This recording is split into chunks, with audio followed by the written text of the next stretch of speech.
So hello दोस्तों, this is Dheeraj कुरे and आज हम करने वाले हैं क्लास 11-12 का जो फिजिकल केमिस्ट्री है उन सब के फॉर्मूला रिवाइज और सबको पढ़ने वाले हैं। तो चलो बिना किसी तरीके स्टार्ट करते हैं। ये आपका क्विक रिविजन में काम आएगा।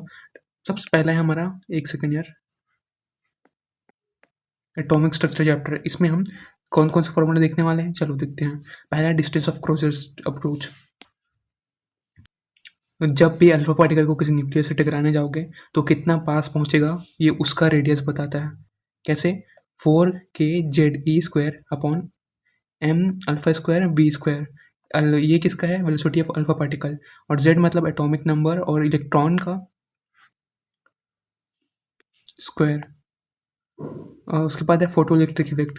फोटो इलेक्ट्रिक इफेक्ट एक पर्टिकुलर एनर्जी तुम अगर किसी मेटल पे लगाओगे तो वो सर्टेन टाइम के बाद एनर्जी और इलेक्ट्रॉन रिलीज करेगा और काइनेटिक एनर्जी के साथ वो मूव कर देगा।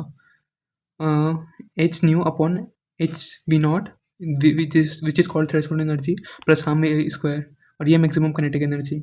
और स्टॉपिंग पोटेंशियल क्या है? ये वी एस ई और हाफ एम वी स्क्वायर। उसके बाद ये कुछ ग्राफ है, काइनेटिक एनर्जी और फ्रीक्वेंसी की ग्राफ डायरेक्टली प्रोपोर्शनल है। वी नॉट फ्रीक्वेंसी के साथ लीनियरली है। इंटेंसिटी के साथ फिक्स है। काइनेटिक एनर्जी और इंटेंसिटी का ग्राफ है ना, वो फिक्स रहता है। सेम उसी तरह उनका जो करंट है और जो फ्रीक्वेंसी है वो भी फिक्स रहता है। करंट और इंटेंसिटी डायरेक्टली प्रोपोर्शनल रहता है। क्वांटम थ्योरी क्या है? H nu which is nu is equal to C upon lambda only for electromagnetic waves. उसके बाद है डी ब्रोग्लियोल्स इक्वेशन। ये खाली मैटर वेव्स के लिए एलिजिबल है। H upon M U. उसके बाद है बोर्स मॉडल। बोर्स मॉडल क्या है? इन्होंने क्या बताया था कि जो इलेक्ट्रॉन्स है ना वो सर्टेन ऑर्बिट्स में घूमते हैं और ऑर्बिट्स का जो मोमेंटम रहता है वो क्या रहता है? M v r is equal to n h upon 2 pi. और इसका एनर्जी कैसे निकालते हैं? E n is equal to -13.6 z square upon n square, number of electrons and 1 electron और वोल्ट 1.6 इंटू 10⁻⁹ जूल। उसके बाद रेडियस निकालने का फॉर्मूला क्या था? R n is equal to n square a naught upon z. A naught आपका 0.529 Armstrong है bourse radius, और वेलोसिटी निकालने का formula 2.8 into 10⁻⁻6 z upon n metre पर सेकेंड स्क्वायर।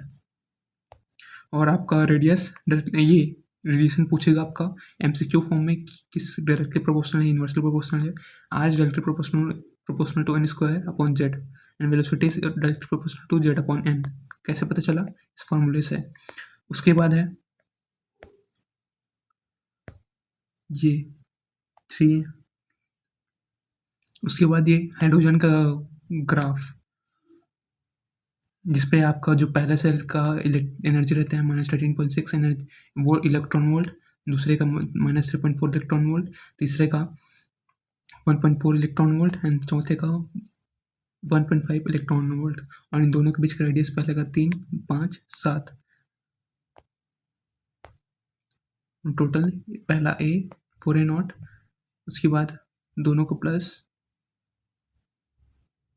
इसको और इसको प्लस करो 4, फिर इसको और इसको प्लस करो 9, फिर 9 एंड 7 को करो 16 आर्मस्ट्रॉन्ग। फिर फ्रीक्वेंसी अपॉन टाइम। फ्रीक्वेंसी क्या है? 1/टाइम, मतलब 1 सेकेंड में कोई चीज़ कितने बार घूम रहा है उसे कहते हैं फ्रीक्वेंसी। मान लो ये है 1 सेकेंड में मैं इतना किया तो फ्रीक्वेंसी कई कई सारे रेडिएशन का फ्रीक्वेंसी बहुत ज़्यादा रहता है। 1 सेकेंड में बहुत ज़्यादा वाइब्रेट करते हैं, उसे कहते हैं फ्रीक्वेंसी। 1 सेकेंड में कितना ट्रैवल किया, जेड मतलब हाँ वही। उसके बाद है time, z square upon n cube. Frequency directly proportional to z square upon n cube. और उसके बाद velocity distance upon time. Time time क्या है? R radius upon velocity. ये फॉर्मूला कहाँ से आया है? आर का हमें पता था एन स्क्वायर अपॉन जेड है, वेलोसिटी का जेड अपॉन एन है। तो जब इसको क्रॉस मल्टीप्लाई मतलब ऐसे फॉर्म में लिखोगे तो n square upon n cube upon z square. और फ्रीक्वेंसी क्या है? 1/टाइम, तो ये जस्ट उल्टा हो गया। When a charged particle q is excited by v potential gain in kinetic energy। अगर वो चार्ज पार्टिकल जिस जो q है मान लो वो वी पोटेंशियल से ये एक्सेलरेट किया गया, तो जो गेन इन काइनेटिक एनर्जी है वो किसके बराबर होगा, वर्क डन के, which is half m square is equal to q v. ये काइनेटिक एनर्जी थ्योरम बोलते हैं शायद। उसके बाद है फॉर स्पेक्ट्रल लाइन्स के निकालने के लिए कैसा, देखो हाइड्रोजन को जब तोड़ते हैं वगैरह है तो क्या कई लेयर्स में टूटता है। लाइमन जो अल्ट्रावायलेशन रेस इमिट करता है, बायोमोल विजिबल रेस, बाकी सारे पास्टन फ्रैकेट पी फंड ये हमारे इंफ्रारेड निकालते हैं, बनाते हैं। और ये स्पेक्ट्रल लाइन्स 1/λ RZ स्क्वायर, और जहाँ पे N1 लोअर एनर्जी होता है, N2 हायर एनर्जी वाला होता है, N2 और R का वैल्यू कितना होता है, 1,96 सॉरी हाँ 1,09,678 centimetre inverse, which is Rydberg constant. आपको आर की जगह ये वैल्यू पुट करना है। एन के लिए नंबर ऑफ स्पेक्ट्रल लाइन्स कितने हैं, n into n minus one two, n upon n into n minus one by to. ये स्पेक्ट्रल लाइन्स निकालने का फॉर्मूला है। उसके बाद है ये क्या है, हाइजेनबर्ग्स अनसर्टेनिटी प्रिंसिपल। ये क्या कहता है कि हम एक साथ जो डिस्टेंस और जो मोमेंटम है वो एक साथ कैच नहीं कर सकते। उसके लिए फॉर्मूला है del x upon del p is equal to less than greater than h upon 4 pi, और या फिर आप del e upon del t which is greater than equal to h upon 4 pi. उसके बाद क्वांटम नंबर से कुछ L orbital angular momentum, ये क्या है, एल इंटू एल, ऐसे निकालते कैसे हैं, l into l plus one h upon 2 पाई।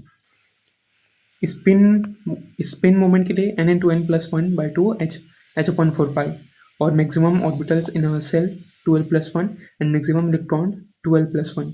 तो ये था हमारे एटॉमिक स्ट्रक्चर के मेन फॉर्मूलेस, और इसके जो एक्सप्लेनेशन है वो जल्दी आने वाले चैनल पे, सो डू फॉलो, और आपके एग्जाम तक आई थिंक आ भी जाएगा।